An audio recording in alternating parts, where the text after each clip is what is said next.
জয়গুরু, সুপ্রভাত, হরি ওম। ওম অখণ্ড সংহিতা বা অখণ্ড মণ্ডলেশ্বর শ্রী শ্রীমৎ স্বামী স্বরূপানন্দ পরমহংসদেবের অমৃতময় উপদেশবাণী, দ্বাবিংশ খণ্ড। কুমারী জীবনের সতর্কতা।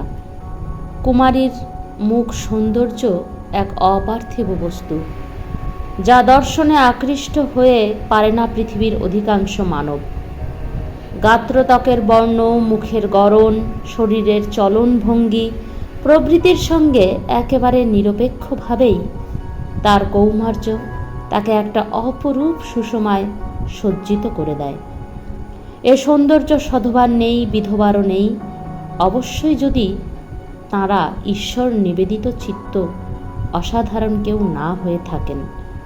কুমারীর এই স্বাভাবিক আকর্ষণী শক্তির কথা কুমারীরা জানেন না, তাই তারা সকল সময় সতর্ক হয়ে চলতে পারে না। তারা আরও জানে না কাম কাতর কুক্কুর স্বভাব জানোয়ার তুল্য পুরুষদের কুটিল ও বিচিত্র ছলনাময় চরিত্রের কথা। নাই তাদের অভিজ্ঞতা সাংসারিক বহুবিধ কুটিলতা ও চাতুরী সম্পর্কে। এই জন্যই তাদের না জেনে না বুঝে হঠাৎ বিপদে পড়ে যাওয়ার আশঙ্কা থাকে।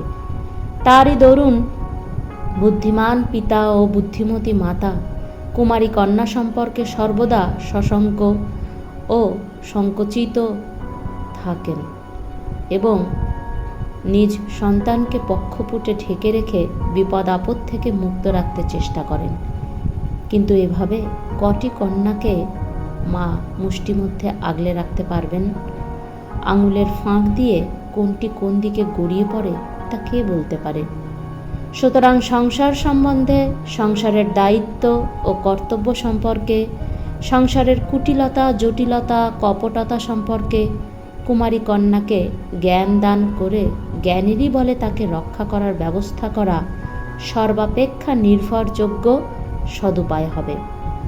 কুমারীদের চরিত্র সম্পর্কে কারো মনে কোনো মিথ্যা সন্দেহের সৃষ্টি যাতে না হতে পারে, তার জন্য তাকে সদাচারের শিক্ষা দিতে হবে। লোকচক্ষে শ্রেষ্ঠ থাকার সদুপায়গুলো জানিয়ে দিতে হবে। বাইরে এবং ভিতরে এক থাকার মতন চারিত্রিক নিষ্ঠা তার ভিতরে সৃষ্টি করে দিতে হবে। কাজটি কঠিন, কিন্তু অসম্ভব নয়।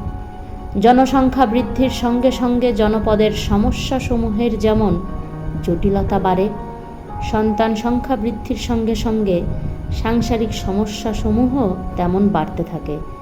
এই জন্যই নিজ নিজ কুমারী কন্যার হিতের জন্যই পিতা ও মাতাকে নিজ নিজ সন্তান সংখ্যা ব্রহ্মচর্যের বলে সীমিত রাখবার চেষ্টায় ব্রতী হতে হবে।